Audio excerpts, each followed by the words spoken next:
Everybody, happy Friday, and welcome to the latest episode of Mystery Unsolved. That's right, I'm back again after a little hiatus. We'll take what we can get, right?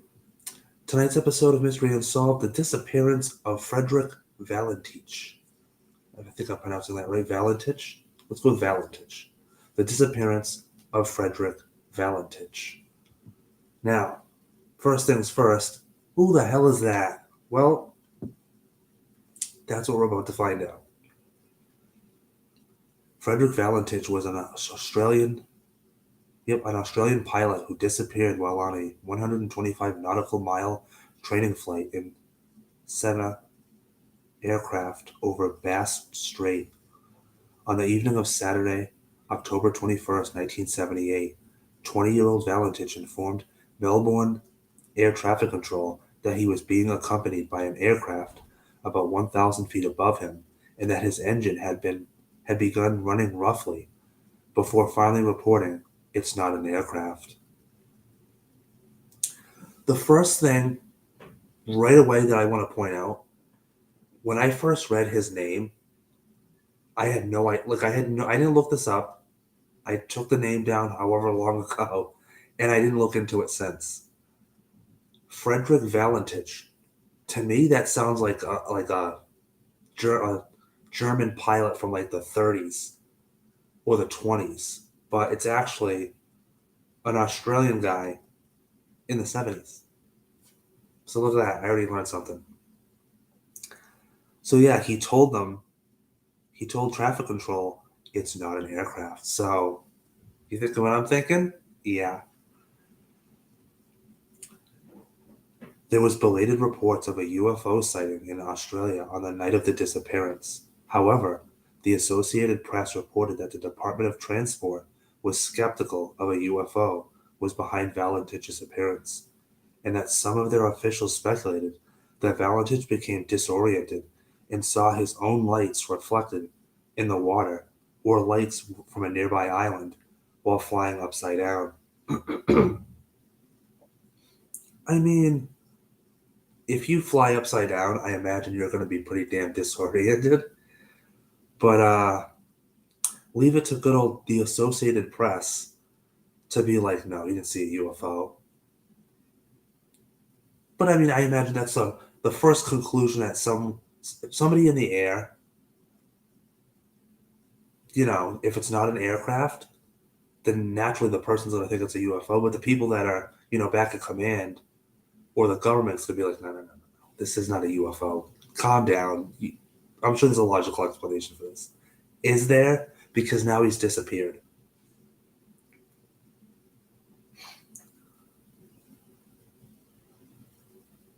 Valentich disappeared on October 21st, 1978. He had about 150 total hours of flying time and held a Class 4 instrument rating, which authorized him to fly at night, but only in visual meteorological conditions. So, in other words, if it's raining, sleeting, snowing, or hailing, that mofo ain't up in the air flying his plane.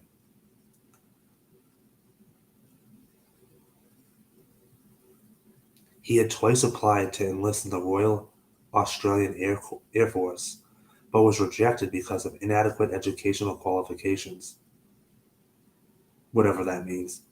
He was a member of the RAAF Air Training Corps, determined to have a career in aviation.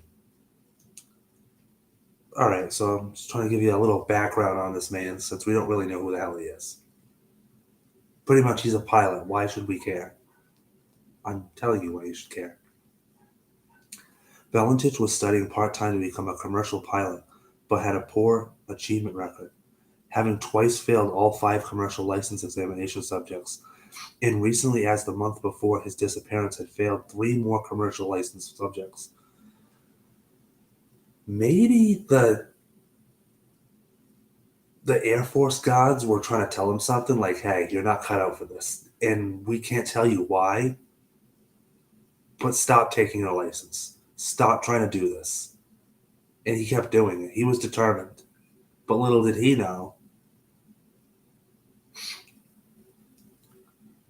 He had been involved in flying incidents, for example, straying into a controlled zone in Sydney, for which he received a warning, and twice deliberately flying into a cloud, for which prosecution was being considered. According to. Wait a minute, hold up.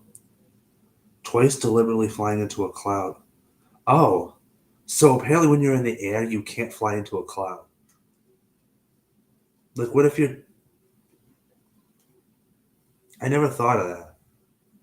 So it needs to be clear skies. So if you see a cloud over there, you can't just fly into it. Again, I'm not a pilot. I'm not military. How would I know that? It seems silly reading it. According to his father Guido, his father's name is Guido. Okay. Valentich was an ardent believer in UFOs and had been worried about being attacked by them. Ah, here we go. The destination of Valentich's final flight was King Island, but his motivation for the flight is unknown. He told flight officials that he was going to King Island to pick up some friends, while he told others that he was going to pick up crayfish. Maybe crayfish were his friends? Later, investigations found both stated reasons to be untrue. Oh, look at that. He wasn't picking up friends or crayfish. Valentich had also failed to inform King Island Airport of his intention to land there, going against standard procedure. So this guy is just breaking all the rules. Like, completely breaking all the rules. He flies into a cloud, which apparently you're not supposed to do. Um, he was issued a warning twice, and he went against standard procedure. So this guy's just a sky rebel. That's what I'm going to call him.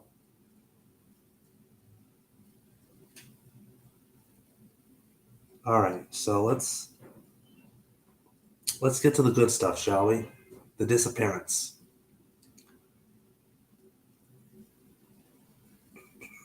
Valentich radioed Melbourne Flight Service at 7:06 p.m. to report that an unidentified aircraft was following him at 4,500 feet.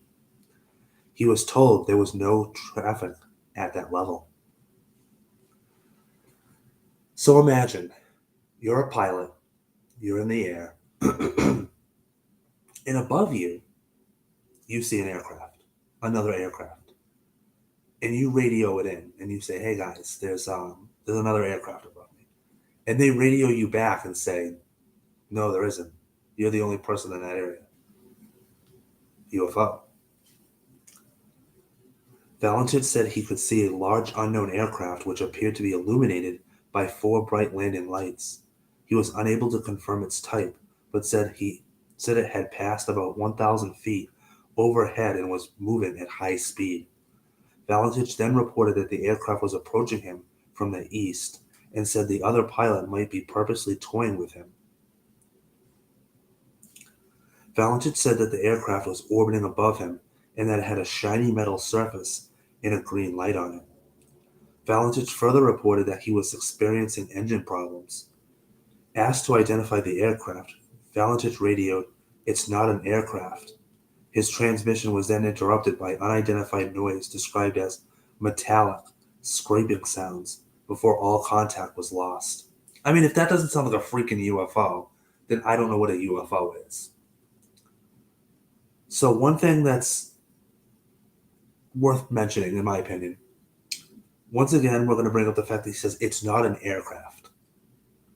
To which my question before I read that was they said there's nothing near you. So as he's radioing back and describing it, he doesn't once tell you what shape it is. Hence the reason I think he says it's not an aircraft. Because he's not describing the shape of it, because naturally an aircraft is going to be, aerodynamic and almost triangular, but it's got the wings, it's got the cylinder shape. But whatever the hell this thing is, it's not shaped like an aircraft. But I think it's interesting that he doesn't describe the shape of it. If it's like a UFO as we know, like if it's one of those cigar-shaped things, he doesn't mention that. If it's one of like the circular ones with the little, the top and the lights around it, he doesn't mention that. A sea and air search was undertaken that included ocean-going ship traffic, an RAAF Lockheed, an aircraft, plus 8 civilian aircraft. The search encompassed over 1,000 square feet. Search efforts ceased on October 25th, 1978, without result. So they pretty much, he disappeared on the 21st, 21, 22, 23, 24, 25. 5 days. Usually they go 7, but hey, maybe they were being thorough and they're like, you know what, let's just call it now. An investigation into Valentich's disappearance. The Australian Department of Transport was unable to determine the cause, but it was presumed fatal for Valentich. 5 years after Valentich's aircraft went missing, an engine cowl flap was found washed ashore on Flinders Island. In July 1983, excuse me, in July 1983, the Bureau of Air Safety Investigation asked the Royal Australian Navy Research Laboratory, the RANRL, about the likelihood that the cowl flap might have traveled to its ultimate position from the region where the aircraft disappeared. In other words, could this possibly be from Valentich's aircraft? The Bureau noted that the part had been identified as having come from a Cessna 182 aircraft between a certain range of serial numbers, which included Valentich's aircraft. So there is a possibility that the part they found miles upon miles away did in fact belong to Valentich's aircraft. All right, so we know what happened to him. We know what he thought he saw. What the traffic control center said, they didn't say UFO. Okay. Proposed explanation. Now, wouldn't you know it? How many videos have I done where UFO is like the third or fourth possibility, which by then it's just kind of crap. But in this one, like what happened to him, a UFO is looking like it's at the top of the list, which in my opinion, kind of cool. But proposed explanations. It has been proposed that Valentich staged his own disappearance, even taking into account a trip of between 30 and 45 minutes to Cape Otay. The single-engine Cessna 182 still had enough fuel to fly 800 kilometers despite ideal conditions. At no time was the aircraft plotted on radar, casting doubts as to whether it was ever near Cape Otay. Okay, hold up. Early on, I had stated that he was allowed to fly at night, but only in meteorological standard conditions, which I assumed was clear skies. In other words, if it's raining, snowing, sleeting, fleeting, hailing, whatever, that man's not up in the air. But despite ideal conditions, so while he was up there, did the conditions change? Because, or am I completely missing this? I don't know. Melbourne police received reports of a light aircraft making a mysterious landing not far from Cape Otay at the same time as Valentich's disappearance. Okay, let me read that again, because it's very contradicting to me. At no time was the aircraft plotted on radar. So in other words, radar didn't pick him up. He wasn't there. And Melbourne police received reports casting doubts as to whether he was ever near Cape Otay. Melbourne police received reports of a light aircraft making a mysterious landing not far from Cape Otay at the same time of Valentich's disappearance. So one thing says that he's not on radar near there. And there was casting a doubt like he was never there. Now, the police are like, you know what? We did see a light aircraft near there. That could have been him. So the first possibility theory is he staged his own disappearance. When have we not heard that before, you know? Another proposed explanation is that Valentich became disoriented and was flying upside down. If this were the case, the lights he thought he saw would be his own aircraft lights, reflected in the water. He would then have crashed into the water. However, the model Cessna he was piloting could not have flown inverted for as long as it has a gravity field fuel system, meaning the engine would have cut out very quickly. Yet another proposed possibility is suicide.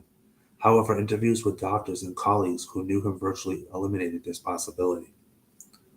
Okay,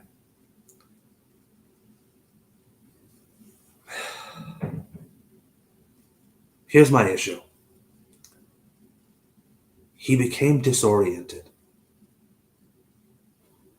Having done other videos on this, Flight 22 really comes into mind. All those guys, they became disoriented near the Bermuda Triangle. The Bermuda Triangle, and if a pilot flies way too high up, chances are he's going to become disoriented. So to say that this is a possibility is kind of like, well, no shit. I don't doubt that he probably was disoriented, but is that the main reason to which he disappeared? You know what I'm saying? Like, I think that it could be he was disoriented, and another theory. I don't doubt that he wasn't disoriented. He was high up in the air, or maybe he wasn't. Like, if he saw the UFO, he might not have been disoriented. He was actually seeing a UFO. Also, was the possibility of suicide, because you have to, like, but he's flying an aircraft, so like, how can you sit there and be like, oh, we can't rule anything out? But if you're flying an aircraft, first of all, how are you going to kill yourself? The plane wasn't found. Two, why would you kill yourself? Is the UFO like shining a light down on you that's making you want to kill yourself? Like, there's more questions in there than there are answers. In 2013, review of the radio transcripts and other data by astronomer and retired U.S. Air Force pilot James McGaha and author Joe Nickell proposes the inexperienced Valentich was deceived by the illusion of a tilted horizon, for which he attempted to compensate and inadvertently put his aircraft into a downward so-called graveyard spiral, which he mistook for some simple orbiting of the aircraft.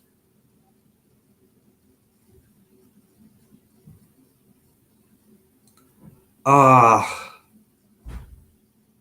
don't like repeating myself, but I'm going to read that one again because that was a flippin' mouthful. Holy crap.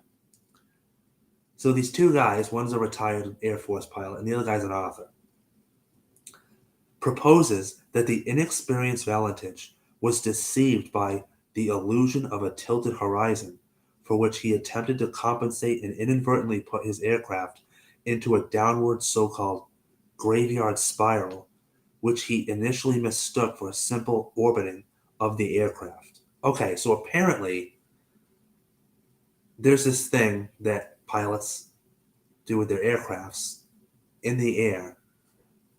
Again, I should probably watch Top Gun so I would know what I'm talking about.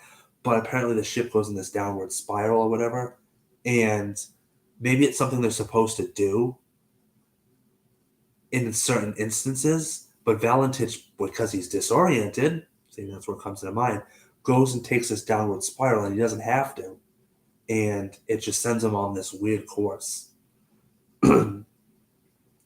According to the authors, the g-forces of a tightening spiral would decrease fuel flow, resulting in rough idling, reported by Valentich. Remember, he said that the flight it was starting to feel rough. McGaha and Nickell also proposed that the apparently stationary overhead lights that Valentich reported were probably the planets Venus, Mars, and Mercury, along with the bright stars Antares, which would have behaved in a way consistent with Valentich's description. I'm sorry. I'm going to drop a swear here, but how the fuck do you mistake a UFO light for planets? He said he saw an aircraft. He said it's no, he said it doesn't look like an aircraft. It's not an aircraft. That's what he said. But he saw lights. Planets do give off, but planets are way far. Like, what? Oh, this is asinine. I'm so confused. He sees something flying above him. He can clearly see it. Okay? Like, I'm looking at my light right now. I can tell that it's a light. Valentich looks up and he sees something flying above him. But he says it's not an aircraft. But he can tell that it's something in the shape of something, and there's lights. Planets would be beyond, way beyond anything. And the planets wouldn't have lights. The planets would be giving off their own light from a distance, and the stars would because you could see them. But I'm not an astronomer, but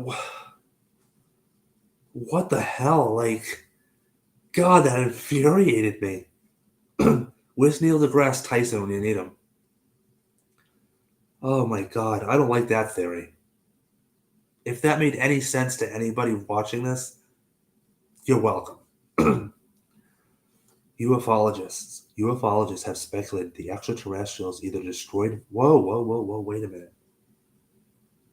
We're not just getting into UFOs here. We're getting into ET life on the UFO. Okay, that's where this one's going. So perk up the mirrors. Ufologists have speculated that extraterrestrials either destroyed Valentich's aircraft or abducted him, asserting that some individuals reported seeing an erratically moving green light in the sky and that he was in a steep dive at the time. Ufologists believe these accounts are significant because of the green light mentioned in Valentich's radio transmissions. And also, what planet do you know that's green? What planet gives off a green light? Man, I want to punt those two guys in the head. They were probably planets that he saw. Venus, Mars, and Mercury. They wouldn't give off green lights, and you wouldn't be able to. Oh my god. Sorry. Okay. As someone who wants to be a ufologist in the future, I would have to take my. I'd have to take a test to do it. That's for another day. As someone who wants to become a ufologist, I support this theory. I don't hate it. Does it sound absolutely insane? Sure, it does. But compared to what I just read about the planets, it seems way more plausible, logical, and possible. The group Ground Saucer Watch, based in Phoenix, Arizona, United States, claims the photos taken by plumber Roy Manifold on the day of Valentich's disappearance. Hold up. Hold up. Okay. I'll read through and then I'll come back. Claims the photos taken by plumber Roy Manifold on the day of Valentich's disappearance show a fast moving object exiting water near Cape Otay Lighthouse. According to UFO writer Jerome Clark, Ground Saucer Watch argued that they showed a bona fide unknown flying object of moderate dimensions, apparently surrounded by a cloud like vapor exhaust residue, although the pictures were not clear enough to identify the object. Ladies and gentlemen, the number one possibility in theory as to what happened to Fredrick Valentich is UFOs. We have one. Normally, anytime I do an episode and UFO is a possibility, like I said, it's usually like that's ridiculous. It's not. This one, the more I read, the more I was convinced UFOs seem like the possibility to his disappearance. Also, they said it was near Camp Otay. Remember, he wasn't. There's no doubt that there isn't a doubt that he wasn't near there. Well, there isn't anything saying that he wasn't either. All right. In typical fashion, Let's go down the list, shall we? Number one theory. It was a UFO that he saw, and he was abducted, or they destroyed his ship. And you know what? Any other normal video that I would do, I would absolutely say that's ridiculous. But this time, I think it's possible. It sounds really good to me. I also think he was disoriented. I don't think he flew upside down, but I do think he was possibly a little bit disoriented. But you'd probably be too if you were an experienced pilot up in the air and you saw a ship above you. You're going to become a little disoriented. Let's be honest. But I don't think he flew upside down, no. Valentich was deceived by the illusion of a tilted horizon. I don't know what that means, and I would buy that, except the two bozos that proposed that theory were also the same two bozos that said that he saw the planets Venus, Mars, and Mercury. So I'm going to take that and boop, punt it up into the sky. And ufologists have speculated that extraterrestrials abducted him or destroyed the ship. So I think UFOs were involved. I would further expand off of that and say, you know what?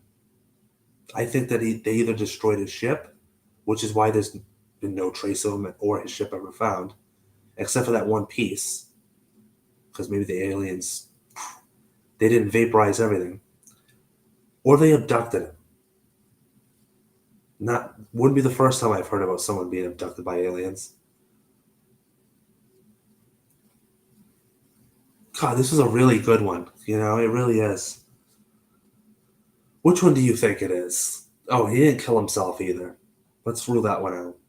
Are you with me? Do you think it was UFOs? Do you think they either destroyed his ship or abducted him? Or that he was disoriented and flew upside down? Or the two bozos that think it's some kind of tilted horizon? Comment. Reach out to me. You won't, but I'm going to mention it anyway because that's what I do to these videos. That's what I do in all of them. So yeah, the disappearance of Fredrick Valentich, I think it was UFO related, and I think extraterrestrials that were flying that ship either destroyed his ship or abducted him. I'll also add my own theory, which wasn't on here.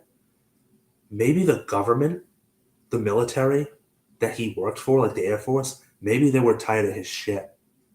Like, how many times did he try to take the license and fail? How many times did they tell him, like, you can't do that, and he did it anyway? Maybe the government was just fed up with his shit, and they're like, you know what? We have a ship that nobody knows about. Let's fly it up there. He's going to be up there. He told us he was going to be up there. What time did he? Because, you know, the military and the government, if they're onto you, they'll navigate. They'll watch you. They'll know what time you're doing what and when. They knew exactly what time he was up in the air. They didn't believe him when he said he was going to do this and that. He was going to go pick up friends, get some crayfish. He didn't do either. Maybe they found that suspicious. Maybe the people that he worked for killed him because they were fed up with his shit. There's another possibility. So I like UFOs and the people that he worked for, the Air Force, the Australian Air Force, just fed up with him. Decided to eliminate him once and for all. What do you think? Doesn't really matter. You're not going to tell me. But yeah, this has, of course, been the latest episode of Mystery Unsolved, the disappearance of Fredrick Valentich. If you watch this on YouTube, thank you for watching it on the playback. Drop a like. I don't say that very often. If you like this video, drop a like. Maybe subscribe to the channel. Totally up to you.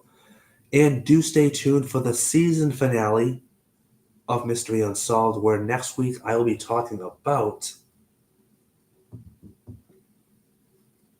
I think I know what it is, but I'm going to just double check here because I don't want to say it and be totally wrong. The Alaska Triangle. That should be a good one. For Mystery Unsolved, I'm Justin B. Avenue.